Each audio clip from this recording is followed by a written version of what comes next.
Okey, selamat malam. Malam ni kita nak dengar cerita sang kucing dan sang siput bersiap untuk berlumba lari. Ya, biasa kita dengar cerita dongeng sang kancil dan kura-kura.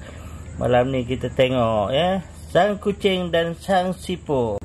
Kita tengok sang kucing relax je, santai je.